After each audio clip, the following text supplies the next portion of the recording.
Yo, what's going on, Dragon Ballers? Welcome back to another discussion video. Today we're going to talk about 5 different ways you can build Janemba aggro in set 12. This is pretty much going to encapsulate our archetype discussion video, and I wanted to do it this way because I've been testing Janemba in many of these different variations that I'm going to show you guys today, and honestly, I haven't even decided yet which one I think is the strongest or which one I personally prefer the most. I do have some thoughts that we'll get into in this video, but there are 5 different unique ways you can build Janemba aggro, so it's a really cool thing from like a deck building / like creative player side perspective, right? We're gonna get into that in today's video. Guys, if you're new here, definitely subscribe, hit that bell to miss a video.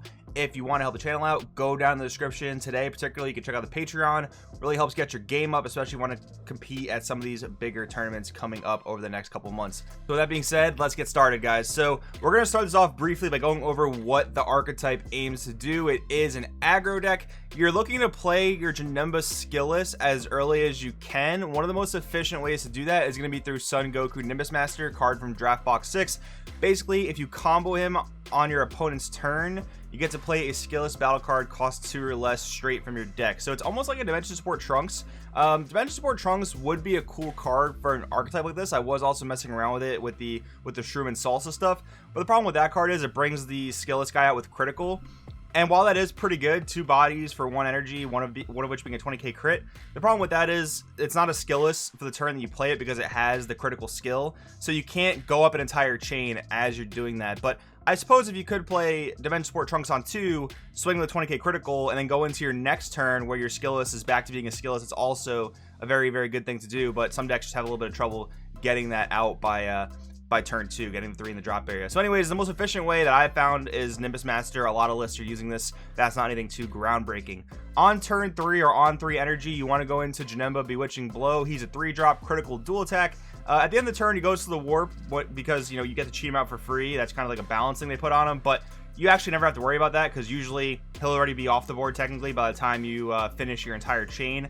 So activate main if you have 3 or more energy and you choose one of your blue skillless battle cards with energy cost of 2 or 3 and return it to the owner's hand. Play this card from your hand, and you can't activate the activate main skills on copies of this card for the turn. So that's what you want to do with this guy. You want to play him on your 3 energy, and you want to swing dual attack crit with him, and then you want to go into the rest of your Janemba chain. So 5-star ball, Parasitic Darkness, lets you put it underneath Bewitching Blow, switch it back to active mode, play Janemba Dark Parasite on top. 4-drop, 20k critical. If your opponent has 2 or more energy when this card attacks, if your opponent may choose one of their battle cards and send it to the owner's warp. If they didn't, draw 1 card, and then switch up to one of your blue energy to active mode. So he's a big extender, but he's also some key removal. A lot of times your opponent isn't going to give you the draw 1 on tap 1 because if they think about it, a lot of times to them, that's more value than losing a battle card on their board. And it does depend what the battle card is. Like if it's like a 1-drop weenie that just drew a card and replaced itself, sure, they'll probably get rid of that. I just found that oftentimes they're not going to give you the untap 1, draw 1, but I mean, it's definitely a case-by-case basis. You'll see what happens. And then Janemba Rampaging Demon is where you want to end this chain on. Critical dual attack, EX evolve for 1 blue over a Janemba Xeno with energy cost of 4. When a card evolves into this card, draw 2 and switch this card to active mode. So you're just playing so many battle cards, like Janemba skillless, attack. And then you go into Bewitching Blow, that comes in active mode, attack. Janemba Dark Parasite, attack for 20k crit. And then you evolve into this, which then restands itself again for 2 more ginormous criticals. And most of that was done for pretty much 1 energy. That 1 energy that you used on Nimbus Master. The rest of this is 0 energy. So there's a lot of other stuff in the deck that allows you to also apply pressure. So Chilled Greatest Pirate in the Cosmos. This card is absolutely incredible in this deck because the Janemba itself brings a skillless back to your hand, right? So in doing that, you automatically have the fodder for Chilled Greatest Pirate in the Cosmos to just play him for free. And again, he also requires you to have 3 energy, so he just synergizes perfectly well with the Janemba stuff, the Janemba aggro stuff. And then you have different overwhelms like SS3 Son Goku, Man on a Mission, or the Bardock dual attacking guy, I forget his name. But you do have a lot of different overwhelm slots to consider when you're just putting on free pressure. It's really nice nowadays that, you know, most decks don't really need their drop area. There are like a few cards here and there in certain decks that you can pull back out of the drop area, and you can kind of cycle those things the correct way Like, for example, pull out whatever card is in your drop area. Not so much that it applies to this deck, but you can do that, then overwhelm, and then continue to loop whatever it is that you're putting into your drop area, getting value out of that. So it's just nice how we kind of deviated away from like everything is sparking, you can't play overwhelm. This feels really good in that regard. But yeah, 2 cards like this, other overwhelm considerations. There's a lot of cards in this deck. Basically, when you get to turn 3, from what I've noticed, if you get to turn 3 and you either have an answer to a floodgate or your opponent doesn't have a floodgate to apply to you, you pretty much win. Like, you just put out so many attackers, so many ginormous attacks, tons of critical. It's very reminiscent of Broly BR, of Red Broly, but the problem with that is this deck is capped on going off at 3 energy for the most part, as a Red Broly can kind of go off on turn 2. But as we'll talk about in this video, there are actually ways to circumvent that and ways to go off on turn 2. So let's get started. Looking at the actual Janemba leader from the set, many players are actually deviating away from this leader to play the deck, but I do want to cover it, of course, because it is a leader that was printed with the set. They kind of want you to play with this leader, but it's cool how they didn't make it like strictly locked to this leader. So let's talk about it. Janemba, auto, add 1 card from life to hand. When this card attacks, choose 1 blue evil incarnate or demon card with energy cost 2 or less in your hand and play it. So you get self-awaken, you don't get draw power, but you do get free playability, which is always pretty nice. Awaken when it's 4 or less, you may draw 2 cards and flip this card over. Then on the backside, auto, when this card attacks, draw 1, activate main, once per turn, pay a blue, place 1 card from your life in your drop area, play up to 1 blue evil incarnate with energy cost of 2 from your energy. So both sides of the leader allow you to get into the 2-drop skillless Janemba, which is definitely pretty good in terms of, you know, being energy efficient to get into the chain. But with the unison that was printed with this leader, honestly, in my opinion, it's not very good. It's a 2-drop Majin Buu unison. It's got a +0 that says you can play a skillless from the drop area, and it has a -2 that offers you some removal. The fact that it doesn't gain markers is really, really bad, especially considering that, you know, you want markers on your unison to keep it kind of beefy, so that you can use God-Sling Technique Trunks to deal with certain floodgates like Topo Righteous Aid, like Sun Gohan Baby's Minion, certain things like that you want to be able to deal with. If your opponent just attacks the unison 1 time, they bring it down to 1 marker.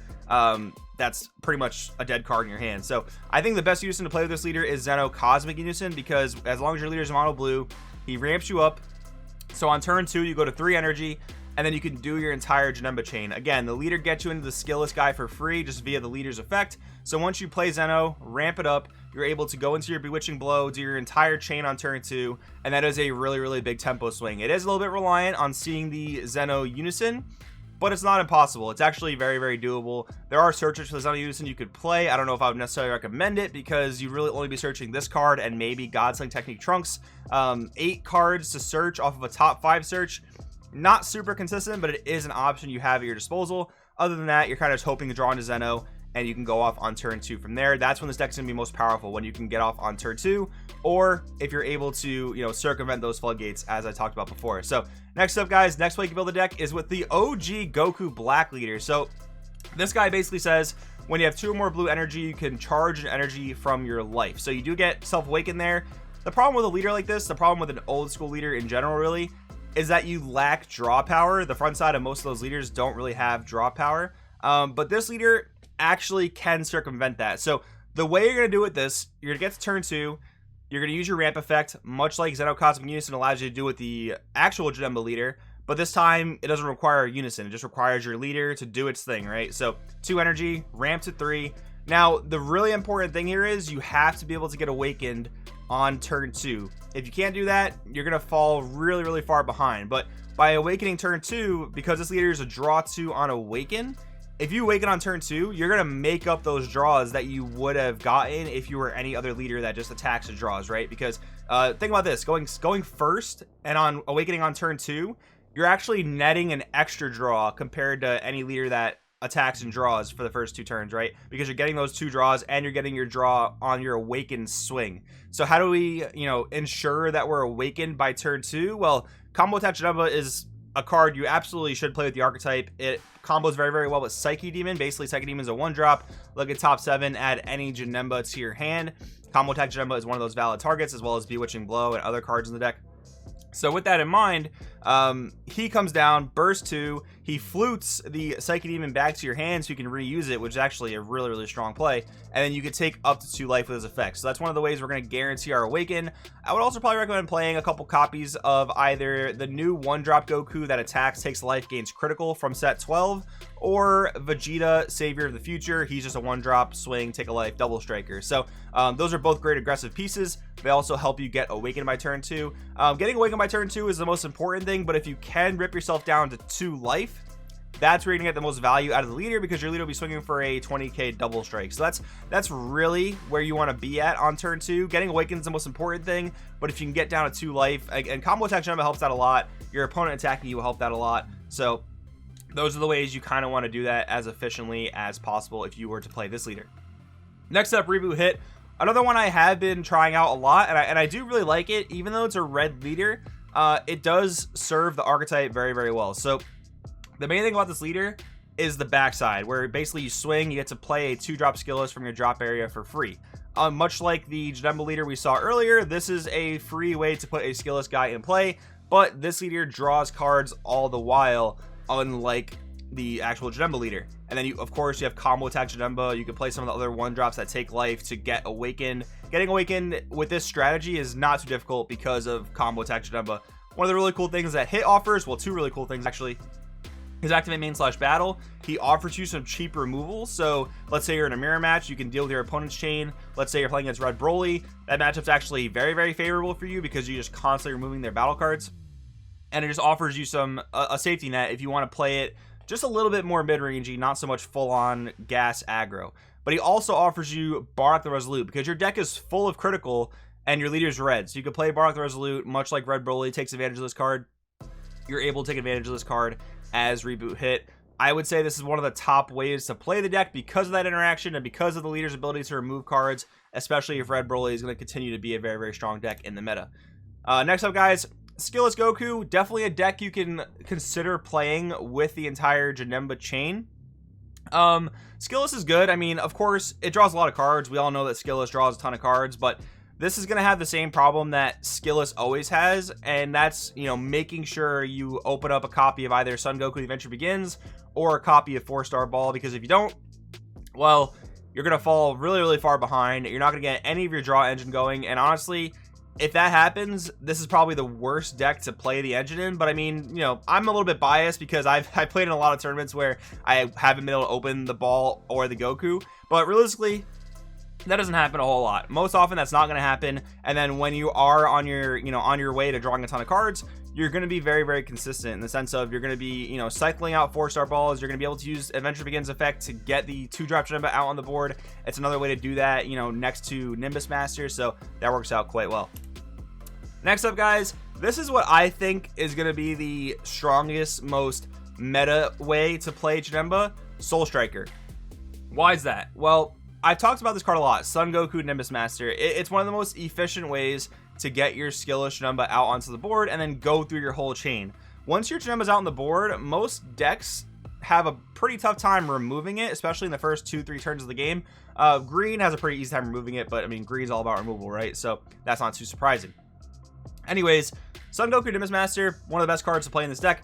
It's a little bit awkward with some of the other leaders that I mentioned, mainly because you really do want to awaken turn 2, turn 3 in most of the decks that I mentioned before, especially Goku Black, Reboot Hit, even the Janemba leader. You want to be awakening super, super fast, right? Nimbus Master is kind of counterintuitive to that because you want to combo it defensively to get your skillless guy on the board, but you're most likely blocking a damage that you really wish you could take by using Nimbus Master. Soul Striker doesn't care about that. Basically, you get your skillless out turn 1, turn 2, whatever the case is. Turn 3, you play your Unison, probably Baby the Unknown Parasite, but I also think SS3 Gogeta is quite good here because if you're playing an aggro deck, of course, a 20k dual attacker is definitely not bad. So getting that down on turn 3, attacking with leader, untapping 2, going through your whole chain for pretty much 0 energy, using the rest of your energy, possibly beaning up, and then going even harder to kill your opponent. It's super good, right? So I think this is probably gonna be the strongest way to play it. I mean, Soul Striker is probably just the best blue leader at this point, but that is definitely up for debate. I'm personally a really big fan of this version. But more so, I'm a really big fan of Red Hit, and I'm a really big fan of Goku Black. Goku Black, for me, is actually the most fun because of being able to go off on turn 2. But again, very, very reliant on Awakening turn 2 and that kind of stuff. But overall, guys, I do want in the comments below which of these versions you're most excited for trying out. Are there other versions you tried out? Let me know in the comments below. Thanks for watching, and I will see you guys next time.